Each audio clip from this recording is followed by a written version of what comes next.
Hey there. Subscribe to my channel. And also press this bell icon.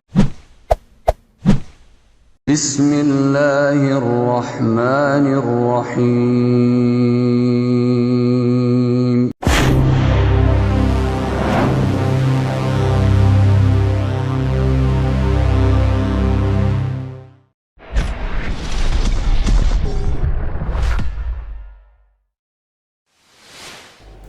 Bismillahirrahmanirrahim. Assalamualaikum warahmatullahi wabarakatuh. Alhamdulillahirabbil alamin. Salatu wassalamu ala asyrafil anbiya'i wal mursalin wa ala alihi wa sahbihi rasulillahi ajma'in. Rabbi shrah li sadri wa yassir li amri wa hlul 'uqdatam min lisani yafqahu qawli. Alhamdulillah, puji syukur kita ucapkan kehadirat Allah Subhanahu wa taala yang sampai hari ini Allah masih memberikan kesehatan kepada kita semua. Salawat dan salam kepada Nabi Allah Muhammad sallallahu alaihi wasallam. Allahumma salli ala Muhammad wa ala ali Muhammad. Uswatun hasanah buat kita semua, contoh suri tauladan hidup untuk seluruh umat manusia. Baik saudara sekalian, kita melanjutkan menjawab pertanyaan yang kemarin pada video pertama kita telah menjawab atau telah menjelaskan 2 pertanyaan dari 12 pertanyaan yang ada. Ya, hari ini kita lanjutkan kembali untuk menjawab ada 12 pertanyaan dari teman Kristen kita yang mempertanyakan tentang Islam. Ya, kita hargai pertanyaan-pertanyaan itu dan kita respon serta kita jawab begitu ya. Ya, berkaitan dengan pertanyaan tersebut, hari ini kita akan mencoba menjawab pertanyaan yang ketiga. Kalau kemarin nomor 1 dan nomor 2 sudah kita jelaskan pada video yang pertama. Ini berkaitan tentang pertanyaan yang nomor 3. Pertanyaannya adalah, mengapa antara ustadz yang satu dengan yang lainnya sering terjadi perbedaan pendapat? Baik, terima kasih pertanyaan ini terlebih dahulu kepada yang bertanya, saudaraku. Pertanyaan yang sangat kritis sebetulnya ya. Kita mengakui memang di dalam Islam ada terjadi beberapa perbedaan pendapat para ulama. Baik di tingkat yang cukup tinggi, misalnya dari sisi mazhab, ya itu ada perbedaan, dan juga dari sisi organisasi juga ada. Ya, kita ambil skop kecil lah nanti seperti Indonesia. Namun demikian, berkaitan dengan perbedaan pendapat itu, perlu dicatat perbedaan pendapat itu hanya pada ranah bidang furu', istilah dalam ilmu fikihnya begitu. Istilah dalam fikih yang disebut dengan furu' itu artinya bagian cabang-cabang saja, tidak menyangkut tentang hal yang pokok di dalam keislaman, tidak mencakup atau tidak mengganggu dan merusak bagian inti dari ajaran Islam, hanya cabang-cabang saja. Ya, seperti saya kasih contoh, ada sebagian ulama yang melafazkan bismillah ketika sholat dalam membaca Al-Fatihah, ya, jadi menjaharkan basmalah. Sebahagian lagi membaca basmalah itu dengan sir, bahkan ada yang tidak membaca sama sekali. Dan hal itu tidak mempengaruhi tentang pelaksanaan ibadah sholatnya. Sholatnya tetap sah, tidak menjadi penggugur atau pembatal dari ibadah sholat itu. Atau misalnya tentang doa kunut, sebahagian ulama itu menganjurkan atau mensyariatkan tentang doa kunut pada sholat subuh, ya, pada setiap sholat subuh. Namun sebagian ulama lagi tidak mensyariatkan demikian untuk sholat subuh itu dengan kunut itu. Sekali lagi, itu hanya cabang, namun tidak membatalkan sholatnya. Dia mau kunut atau tidak, sholat tetap berjalan, sholatnya tetap sah. Ya, dia mau baca bismillah secara zahar atau tidak, ya, secara jahar atau tidak, tetap saja sholatnya tetap sah. Yang tidak sah itu yang pagi-pagi, yang subuh tidak sholat, atau dia tidak sholat sama sekali. Nah, itu yang jadi masalah. Kemudian, kalau ditanya kenapa, apa yang menyebabkan terjadinya perbedaan pendapat? Pertama, disebabkan karena referensi ataupun dalil yang berbeda. Ya, perlu diketahui, saudaraku, ini khususnya yang non-muslim, di dalam Islam itu ada Al-Quran, ada hadis, ada ijma', ada qiyas, ada istihsan, ada maslahat mursal, ada juga sadul zara'i, ada juga syar'u man qablana, ada juga urf, ada istishab, ada istisnab, dan banyak sumber-sumber hukum Islam itu, ya, berkaitan hadis saja. Hadis itu dalam satu amalan, satu syariat, kadang Rasulullah melakukan yang begini, dan kadang di kesempatan lain Rasulullah melakukan hal yang berbeda. Seperti kunut tadi. Di suatu saat Rasulullah subuhnya dengan melakukan kunut, tapi di saat yang lain Rasulullah tidak berkunut. Di saat lain Rasulullah menjaharkan basmalah dalam membaca Al-Fatihah. Di kesempatan lain Rasulullah tidak menjaharkan basmalah. Artinya itu hal-hal yang tidak prinsipal, gitu ya. Dan itu tidak membatalkan sholat. Perbedaan itu tidak menggugurkan kedudukan Allah sebagai Tuhan di dalam Islam, ya. Tidak membatalkan kedudukan Muhammad sebagai seorang nabi, ya. Tidak merubah Al-Quran sebagai kitab suci. Jadi karena esensi teologi ataupun ketuhanan Allah, ya, dalam ilmu tauhid, dengan adanya perbedaan-perbedaan ini itu tidak terpengaruh. Makanya kami kalau di Indonesia ini, kita di Indonesia ada yang Muhammadiyah, ada NU, dua organisasi besar di Indonesia ini. NU dan Muhammadiyah itu cukup signifikan perbedaannya, ya. Tapi antara NU dan Muhammadiyah, Tuhannya tetap satu, Allah. Nabinya tetap satu, Muhammad. Kitabnya juga sama, yakni Al-Quran.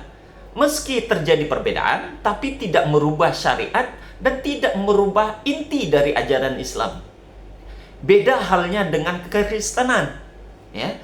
Banyak sekte, banyak denominasi gereja itu antara satu dengan yang lain, itu perbedaannya tidak hanya sekedar hal-hal yang cabang, tapi justru bagian inti. Saya ngasih contoh dulu, berkaitan tentang teologinya lah, tentang urusan berkaitan dengan teologi misalnya. Adanya konflik antara Trinitarian dengan Unitarian, ya. Hal itu memberikan dampak yang besar terhadap kekristenan. Teologi Kristen itu dipertaruhkan di situ, ya. Makanya Kristen jadi terpecah. Ada yang mengakui Yesus itu Tuhan yang terdiri dari 3 unsur, tapi ada yang tidak mengakui konsep Trinitas ini, ya. Konsili Nisea 325 Masehi terjadinya perselisihan yang cukup besar, ya, di antara pemuka, pemimpin-pemimpin kekristenan waktu itu yang mendebatkan kedudukan Yesus itu sebetulnya dia Tuhan atau tidak. Kelompok Trinitarian, mereka meyakini bahwasanya Yesus itu bagian dari Tuhan karena terdiri dari 3 unsur. Ada Tuhan Bapa, Tuhan Anak, yakni Yesus, dan ada Roh Kudus. Sedangkan kelompok Unitarian, mereka tidak mengakui Yesus itu sebagai Tuhan. Tidak mengimani bahwasanya di dalam diri Yesus itu ada unsur ketuhanan, itu tidak. Nah, itu hal yang inti di dalam agama. Jadi perdebatan kekristenan itu justru merambah kepada hal yang pokok, kepada hal yang inti, sehingga mempengaruhi denominasi, keyakinan, cara ibadah dan lain sebagainya berubah jauh. Sehingga belum lagi kita berbicara tentang isi Alkitabnya. Alkitab itu sebahagian dari Kristen ada yang ditolak. Itu yang kita kenal dengan deuterokanonik. Protestan tidak menerima itu deuterokanonik, ya. Sedangkan Katolik menggunakan itu deuterokanonik. Nah, coba itu ayat yang diyakini sebagai firman Tuhan tapi bisa ditolak oleh manusia. Coba ayat-ayat deuterokanonik itu kan cukup banyak itu. Kayak ini Tobit, Yudit, Makabe 1, Makabe 2, ya, kebijaksanaan Solomon, ya, kemudian Yesus bin Sirah, Baruch, kemudian tambahan Esther, tambahan Yeremia, tambahan Daniel. Itu kitab-kitab deuterokanonik tapi tidak diakui oleh sekte tertentu, ya. Coba di Islam, Quran dimanapun, ya, tidak ada yang tidak diakui ayatnya. 30 juz diakui semua, 114 surat diakui semua, 6.666 ayat atau ada ya 6.666 ayat itu diakui semua, nggak ada yang dikurangi, tidak ada yang ditolak. Walaupun berbeda pendapat para ulama, tapi tidak ada yang menolak, tidak ada yang berani menolak Al-Quran. Tapi di kekristenan, coba sekte itu dengan berani, Martin Luther berani dengan tegas menyatakan bahwasanya Deuterokanonik itu bukan bahagian dari firman Tuhan. Itu dari kitabnya, dari tadi unsur teologisnya terjadi perbedaan, dari kitabnya juga terdapat perbedaan, belum lagi dari kelompok sekte-sektenya. Ya cukup banyak itu. Kita nggak usah membahas secara detail lah. Kita ambil kelompok-kelompok besar saja. Seperti kelompok-kelompok kekristenan itu yang besar itu kan seperti Katolik, Ortodok, Protestan, Calvinis, Mormon, Advent, sama Saksi Yehova. Perbedaan ini tidak hanya sekedar perbedaan dari sisi sekte saja, tapi dari sisi ajaran, dari sisi teologi, dari sisi otoritas gereja, itu berbeda semua. Bahkan sampai pelaksanaan ibadah perbedaannya. Ya, Ortodok dia memisahkan diri dari Katolik, itu terjadi perselisihan yang begitu besar di tahun 1054 kurang lebih ya, 1054 Masehi. Denominasi gereja pecah waktu itu ya, gereja timur dan gereja barat. Gereja timur itu melahirkan adanya Ortodok, gereja barat melahirkan ketetapan Katolik ya. Tahun 1045 itu.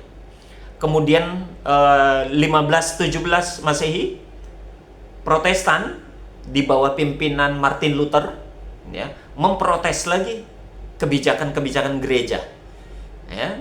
Nah itu sehingga dia memisahkan diri, merubah sebahagian merubah ayat yang tadinya dipakai oleh Katolik tapi tidak diterima itu di Protestan. Itu yang saya sebut dengan Deuterokanonik tadi ya.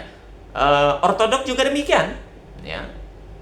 Paus yang begitu diagungkan, disucikan sebagai pimpinan umat Kristen oleh Katolik, di Ortodoks itu tidak diakui itu, tidak diterima dan tidak diyakini itu. Protestan juga tidak meyakini akan adanya Paus. Coba, pimpinan itu menentukan dalam pelaksanaan ibadah. Nah, belum lagi adanya Calvinis ya, Mormon yang lahir waktu itu tahun 1830 di bawah pimpinan dari Joseph Smith ya, muncul dengan ajaran-ajaran sendiri. Advent misalnya tahun 1863 di bawah pimpinan Hiram Anderson ya. Lain lagi. Kemudian ada terakhir itu Saksi Yehova 1931. Pecah lagi Charles Taze Russell yang menciptakan ini. Dan semua mempunyai keyakinan denominasi yang berbeda-beda. Ya, Advent tidak melaksanakan Natal di 25 Desember. Ya. Dia melaksanakan sendiri pada bulan Januari, kalau tidak salah 7 Januari itu. Ya. Advent keras menentang mengharamkan babi. Sedangkan yang lain kalian menghalalkan babi. Nanti kita bahas itu, ada pada pertanyaan yang berikutnya nanti. Dan pelaksanaan ibadah, Advent melaksanakannya hari Sabat, hari Sabtu. Sedangkan yang lainnya melaksanakannya Protestan di hari Minggu. Pertanyaannya sebetulnya hari kapan pelaksanaan ibadah itu untuk umat Kristen gitu. Karena di dalam Alkitab disebutkan di Sabat. Sebetulnya kalau berkaitan mengacu kepada Alkitab ya Advent ada benarnya itu. Hanya saja justru itu tidak terlaksana oleh sebagian besar kekristenan. Dan banyak lagi hal-hal yang lain. Justru ajaran-ajaran itu bisa menyebabkan terpecah belah jauh. Makanya jangan heran kalau ada yang berpindah sekte di Kristen itu sampai dibaptis ulang. Ya, sampai dibaptis ulang. Antara gereja ini, denominasi ini, begitu pindah dia dengan denominasi yang lainnya, dibaptis ulang. Islam walaupun berbeda, terjadi perbedaan pendapat para ulama, tapi begitu dia misal orang NU, ya, orang NU, dia mau pindah beralih ke Muhammadiyah, nggak ada diperintahkan untuk syahadat ulang, itu tidak ada, ya. Misalkan dia pengikutnya mazhabnya Syafi'i, begitu dia beralih untuk mengikuti mazhabnya Hambali, Hanafi, atau Maliki, nggak ada pakai syahadat ulang. Ibadahnya tetap sama, sholatnya tetap 5 waktu, setiap hari. Tuhannya tetap Allah, tidak berubah Tuhannya itu. Sedangkan di Kristen ketika berubah, itu keyakinan konsep ketuhanan, teologinya ada perubahan itu. Antara Protestan dengan Katolik, ya, itu ada perubahan. Di mana Katolik lebih mengagungkan Bunda Maria, ya, daripada Roh Kudus. Nah, sebaliknya kalau di Protestan kan lebih mengagungkan Roh Kudus daripada Bunda Maria. Nah, itu jadi di Islam intinya perbedaan-perbedaan pada ulama Islam atau ustadz-ustadz tadi ditanyakan itu tidak merubah inti ataupun yang pokok dari ajaran Islam. Hanya perbedaan-perbedaan yang sifatnya cabang-cabang, dan itu pun yang kecil-kecil saja. Ya, tidak merubah akidah, tidak merubah syariat, tidak merubah kedudukan Allah sebagai Tuhan. Makanya umat Islam itu walaupun dia punya organisasi, golongan apapun, Tuhan yang disembah tetap satu, yakni Allah. Kitab suci yang dia jadikan pegangan tetap satu, yakni Al-Quran. Nabi yang dia terima tetap Rasulullah Muhammad SAW. Apapun organisasi yang dia yakini itu. Okay? Nah, beda dengan Kristen. Itu berubah jauh. Bahkan isi Alkitabnya sendiri bisa berubah-ubah. Nah, itu berkaitan tentang pertanyaan nomor 3. Pertanyaan nomor 4 ini dan berikutnya sepertinya melihat waktu, saya rasa kita perlu melanjutkan pada episode yang berikutnya. Demikian saja berkaitan jawaban nomor 3. Semoga ini terjawab dan semoga ini bisa dipahami oleh saudaraku yang Kristen yang menanyakan, dan ya bisa menjadi pelajaran bagi kita semua tentunya. Demikian kita akhiri dengan kafaratul majelis. Subhanakallahumma wa bihamdik, asyhadu an la ilaha illa anta, astaghfiruka wa atubu ilaik. Assalamualaikum warahmatullahi wabarakatuh. Allahu Rabbi wal Islam dini wa Muhammadan Rasulullah.